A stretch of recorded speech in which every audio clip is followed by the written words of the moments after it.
Commander Kim stood at the observation deck of the galactic science vessel Eternal Inquiry, his eyes fixed on the yellow star growing larger in the viewscreen. This was his 5th visit to this ancient system, yet the mystery only deepened with each return. "The signal is still broadcasting, Commander," said Officer Choi, looking up from her console. 50,000 years, and it hasn't missed a single pulse." Kim nodded, his face reflecting the soft blue light of the ship's instruments. The 3rd planet from this star, once called Earth, had been sending out the same repeating pattern since before any of their species had achieved spaceflight. Earth was now just a dead rock. Its oceans had dried up ages ago. Its atmosphere had thinned to almost nothing. Yet something deep beneath its surface continued to function, continued to call out to the stars. "Any change in the pattern?" Kim asked, though he already knew the answer. "None, sir. Same as always." The humans who had once called Earth home were one of the great mysteries of galactic history. They had built a modest interstellar civilization, spread to perhaps 24 systems, and then suddenly vanished. Their colonies were found abandoned. Their ships drifted empty in space. Only this signal remained, broadcasting from their homeworld. "Captain," Lieutenant Park called from the bridge doorway. "We have the updated analysis from Homeworld Science. They think they found something new in the signal." Kim's heartbeat quickened as he followed Park to the science lab. For centuries, the greatest minds across 100 species had studied the human signal. Linguists, mathematicians, physicists, all had tried to decode its meaning. All had failed. In the lab, Science Officer Song waited with a holographic display showing wave patterns that Kim had seen countless times before. "What's different?" he asked. Song, a thin woman with intense eyes, pointed to a small variation in the pattern. "Here, every 2,847 cycles, there's a microburst that's slightly stronger than the others. We never noticed it before because our equipment wasn't sensitive enough." "What does it mean?" "We think it's a counter," Park said. "It's been counting down since the signal began." Kim felt a chill. Counting down to what? And how much time is left? Song and Park exchanged looks. "Based on our calculations," Song said quietly, "it reaches 0 in about 15 hours. The ship erupted into activity. Kim ordered immediate preparations for a surface expedition. If something was about to happen on Earth after 50,000 years of silence, they needed to be there to witness it. 6 hours later, Kim led a team of 12 specialists to the surface in a shuttle. They landed near what had once been a large human city, now just broken stone and metal, worn smooth by millennia of wind and dust. "The signal source is 3 kilometers in this direction," Song said, pointing toward a low-rise. "Scans show an underground complex." They moved carefully across the barren landscape. Ancient human artifacts occasionally appeared beneath the red dust, a curved piece of metal, a fragment of glass, objects whose purpose could only be guessed at. "Does anyone else feel it?" asked Dr. Lee, the team historian. "We're walking on the birthplace of humans. Everything we know about mathematics, our calendar system, even our ship designs, all based on discoveries from their ruins. Yet we know almost nothing about them as people," Kim said.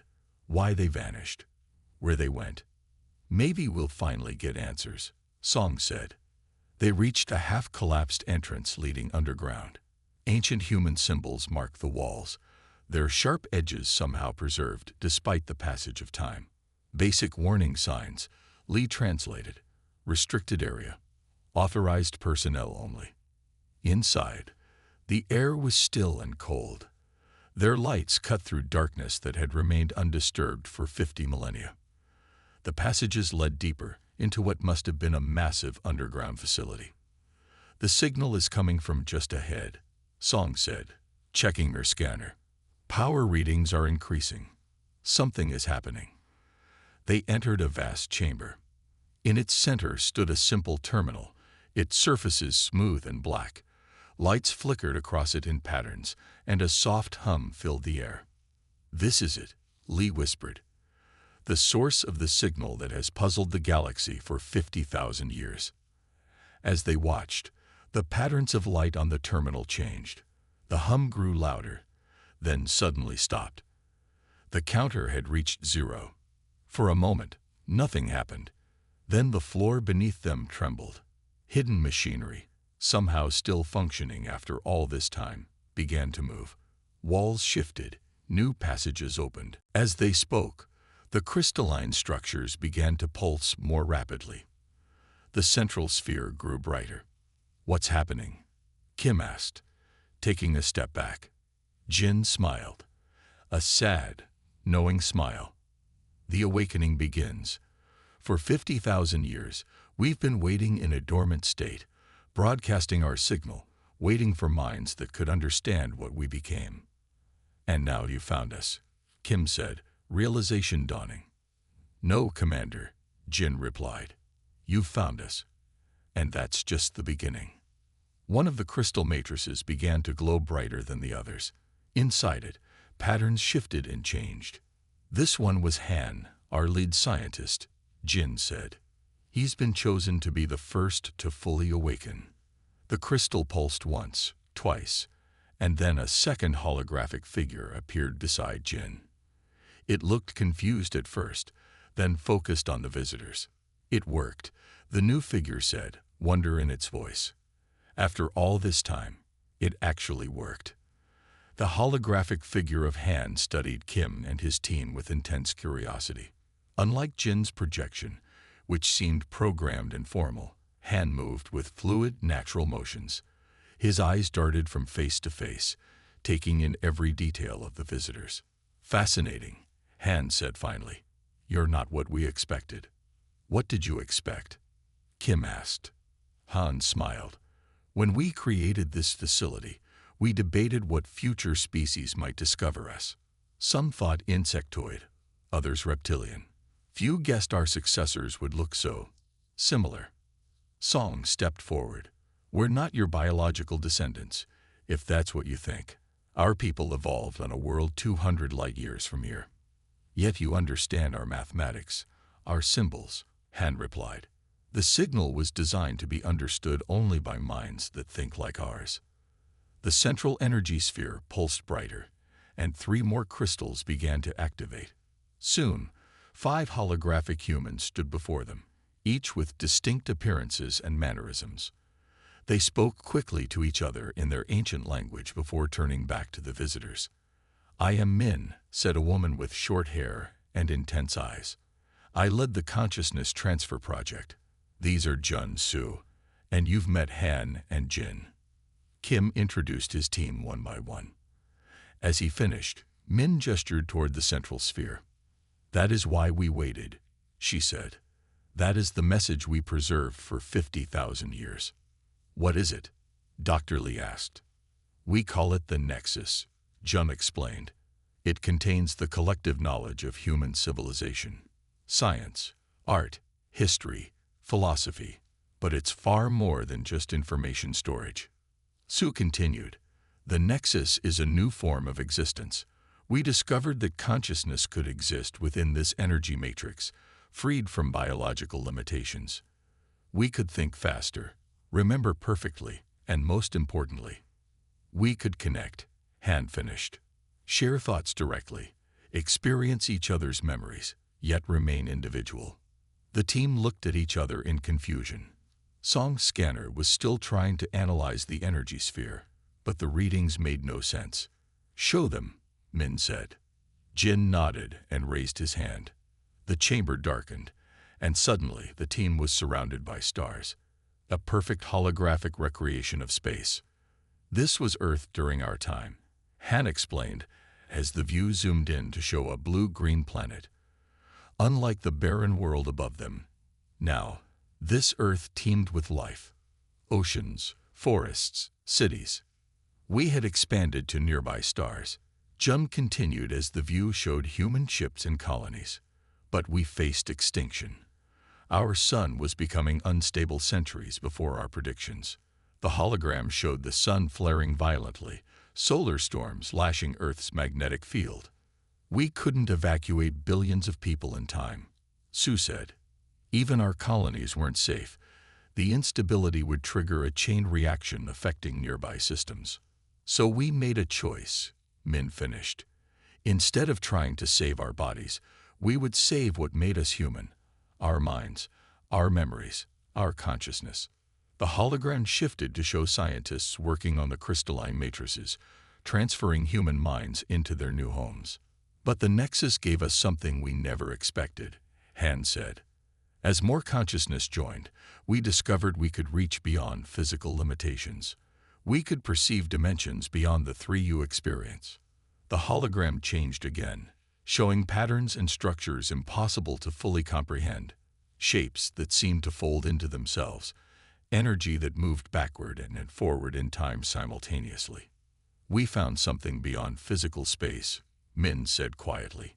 A realm of pure consciousness, what some might call transcendence. Kim felt dizzy trying to understand. Are you saying you discovered another plane of existence? Yes, all 5 holograms said in unison. The effect was unsettling. What does this have to do with us? Park asked, her voice trembling slightly. Why reveal yourselves now, after all this time? Min looked at her colleagues, then back to the visitors. Because the universe is changing. The same patterns that destroyed our sun are beginning again, on a much larger scale. What happened to Earth will eventually happen everywhere. Unless the cycle is broken, Han added. And you think we can help? Kim asked incredulously. How? Because you found us, Jun replied. Out of thousands of civilizations that detected our signal over the millennia, you were the first to understand it well enough to unlock this facility. Your minds can comprehend what we discovered. The hologram dissolved, and the chamber returned to normal lighting. The 5 human projections stood in a semicircle facing the visitors. We preserved ourselves in these crystals, Min explained, but that was always meant to be temporary. The final stage was to find worthy successors who could help us complete the transition. What transition? Dr. Lee asked. Han smiled. The message is not just knowledge, it's an invitation. To join us in transcending physical form, to exist in a state beyond the limitations of matter and energy. And in doing so, Sue added, to save all conscious life from the coming darkness. The central sphere pulsed again, brighter than before. More crystals began to activate around the chamber. The awakening has begun, Min said. Now you must decide. Will you help us deliver our message to the galaxy, or will you turn away from what we've discovered? Kim looked at his team's shocked faces, then back to the ancient human consciousness before him. Tell us what we need to do. Retrice Kim watched in awe as more crystals activated throughout the vast chamber. Each pulsed with light before projecting a new holographic human. Within an hour, over 50 figures filled the space, talking excitedly among themselves in their ancient language. They're discussing how much time has passed, Min explained to Kim. 50,000 years is difficult to comprehend, even for minds like ours. Dr. Lee approached one of the newly awakened figures, an elderly man with kind eyes who introduced himself as June. Were all humans transformed this way? Lee asked. Everyone on Earth and your colonies. June shook his head. No. Many chose a different path. Some refused the transfer entirely, preferring natural death. Others left in generation ships, heading beyond our known space, carrying their biological forms as far as they could. What happened to them? Park asked. We don't know, June admitted. Once our consciousness entered the Nexus, we lost contact with the physical universe during our dormancy. We've been dreaming, you might say. Han approached with a small crystalline device. Commander, we need your help for the next phase. This contains instructions for connecting to your ship's communication array. We must contact the awakened crystals in our other facilities. Other facilities? Kim asked, surprised. You mean there are more like this? 23 across Earth, Min confirmed, and 1 on each of our colony worlds. All waiting, all preserving different aspects of humanity. Kim hesitated only briefly before taking the device. Song, Take this to the shuttle and establish a connection with the ship. Have them prepare to relay on all frequencies. As Song hurried away, Jun led Kim to the central energy sphere. Up close, its surface rippled with complex patterns, like seeing thoughts made visible. "This is our collective consciousness," Jun explained. "When a human mind transferred into a crystal matrix, it maintained individuality, but gained the ability to join with others, sharing memories and experiences directly." "Like a hive mind?" Kim asked. "No, more like a conversation where you can fully understand the other person's perspective. We remain ourselves, but we're also part of something greater." Han joined them, excitement in his eyes. The awakening is proceeding faster than expected. Over 500 matrices have initialized across Earth's facilities. A gentle hum filled the chamber as the nexus grew brighter. The air itself seemed to vibrate with energy. "What's happening now?" Dr. Lee asked. "The nexus is establishing connections with the other facilities," Min explained. "After 50,000 years apart, our full consciousness is reforming." Kim's communicator buzzed. "Commander," Song's voice reported, "the ship is detecting massive energy surges across the planet. More underground facilities are activating. Is there any danger to the ship?" Kim asked. "No, sir. The energy is contained, but it's like nothing we've ever recorded." As they spoke, the chamber's walls began to transform. The solid surfaces became transparent, revealing a vast network of tunnels and chambers extending in all directions. Each space contained more crystal matrices, more awakening consciousnesses. "This facility is far larger than we thought," Park whispered. "It extends throughout Earth's crust," June explained. "When our sun began to destabilize, we moved underground. These tunnels once housed millions of people waiting for transfer." A new hologram appeared, a complete map of Earth showing 23 pulsing points of light. Lines of energy connected them, forming a web that encircled the planet. "The network is restoring itself," Han said with satisfaction. "Soon all preserved humans will awaken." Kim felt overwhelmed by the scale of what he was witnessing. "How many of you are there?" At final count, 3 billion chose the crystal transfer, Min said quietly. "Not all at once, of course. The process took decades." 3 billion, Park gasped. "But that's less than half our population at the time," June finished sadly. "Many were lost when the sun's first major flare hit. Others chose different paths." The nexus suddenly pulsed with blinding intensity. When Kim could see again, the holographic humans looked different, more solid, more present somehow. "The connection is complete," Min announced, her voice deeper and richer than before. "For the first time in 50,000 years, humanity is whole again." Han turned to Kim with an expression of profound gratitude. "Without your arrival, we might have slept for another 50 millennia. Your minds were compatible enough with ours to trigger the verification protocol." "What happens now?" Kim asked. "Now we begin the true awakening," Jun replied. "Not just of our preserved consciousness, but of our understanding. The knowledge we discovered before our sleep, about the nature of reality, consciousness, and existence beyond physical form." Min approached Kim and held out her hand. Though she was just a hologram, Kim felt compelled to reach toward her. When his fingers met her projection, instead of passing through, he felt a gentle resistance, like touching the surface of water. "Would you like to see?" she asked softly. "See what?" "What we discovered, what we became, what you could become."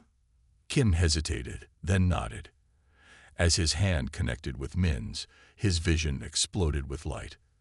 For just a moment, he perceived reality as they did, multiple dimensions folding into each other, time flowing in all directions at once, consciousness existing as patterns of energy rather than biology. When the connection broke, Kim stumbled backward, gasping. The other team members rushed to his side. "What happened?" Dr. Lee demanded. "Are you hurt?"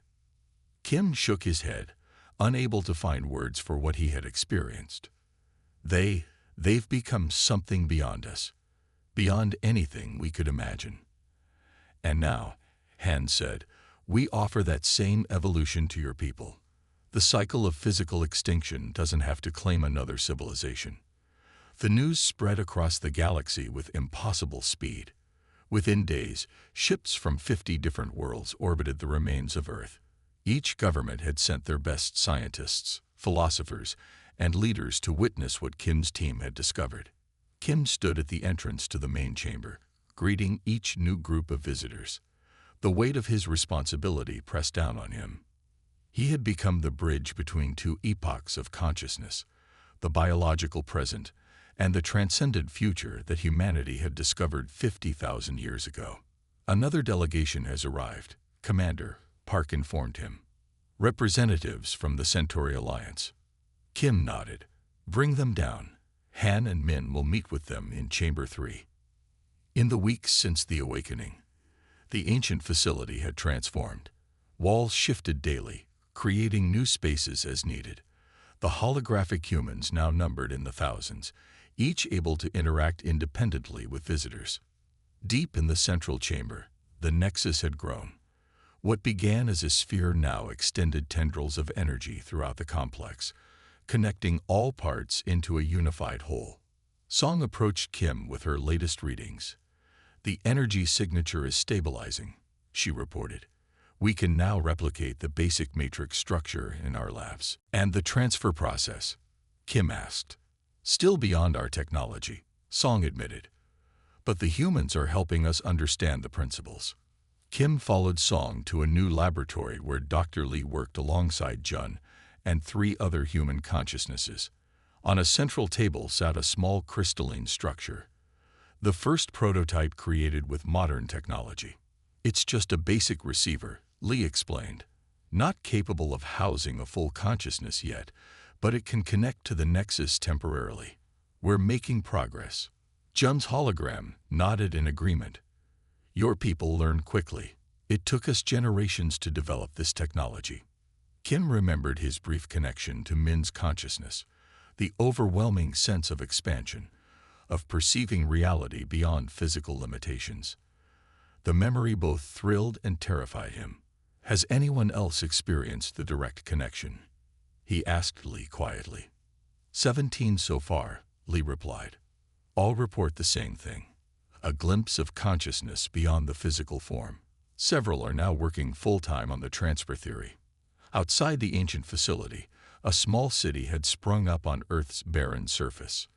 Domes protected the researchers from the thin atmosphere, while shuttles constantly moved between the surface and the orbiting ships. That evening, Kim met with Min in what had become their regular meeting place, a small chamber containing a recreation of an ancient human garden. Though just a holographic projection, the plants and flowing water provided a sense of peace that Kim needed. Your people disagree about our offer, Min observed as Kim sat beside her on a stone bench. Yes, Kim admitted. Some see transcendence as the next step in evolution. Others fear it means the end of our biological nature, a kind of extinction. Min smiled. We had the same debates. Fear is natural when facing such profound change. Did you fear it? Kim asked. Of course. Even knowing our sun would soon destroy Earth, many hesitated. To leave behind our bodies, to exist as pure consciousness. It seemed like death to some. What convinced them? Min's projection flickered slightly as she accessed deeper memories. Experience. Those who transferred first could share what they discovered. The expansion of mind, the connection to others without losing self. Once people understood it wasn't death but evolution, many chose to join. In orbit above them, the galactic community continued to grow. Ships arrived daily, bringing representatives from worlds that had been enemies for centuries. The human discovery transcended old conflicts, offering a path beyond the limitations that had defined all biological civilizations. A month after the awakening, the first volunteer prepared for transfer. A scientist named Ju, terminally ill with an incurable disease, had requested to be the first of the modern era to join the human consciousness in the crystal matrix. Kim stood with Song and Lee as the prepared crystal waited. Han, Min and Jun supervised the procedure they had performed billions of times before. Ju lay peacefully as sensors monitored his brain activity. "The matrix is aligned," Han announced. "Beginning transfer sequence." The room hummed with energy as the crystal began to glow. Ju's monitor showed rapidly changing patterns as the transfer commenced. "Neural pathway mapping complete," Min reported. "Consciousness structure stabilizing in the matrix." For several tense minutes, nothing seemed to happen. Then the crystal pulsed once, twice, and a new holographic figure appeared beside it. Ju looked at his own body, then at his new form, wonder crossing his features. "I can feel the nexus," he whispered. It's beautiful." 2 days later, Kim stood on the observation deck of the Eternal Inquiry, watching as more ships arrived in Earth's orbit. The planet below no longer appeared barren and dead. Points of light marked the awakened facilities, connected by glowing lines of energy. Min's hologram appeared beside him. "Your council has made their decision." Kim nodded. "They're establishing permanent research bases on Earth. Every world will send scientists and volunteers to study the transfer process." "And you, Commander, have you decided?"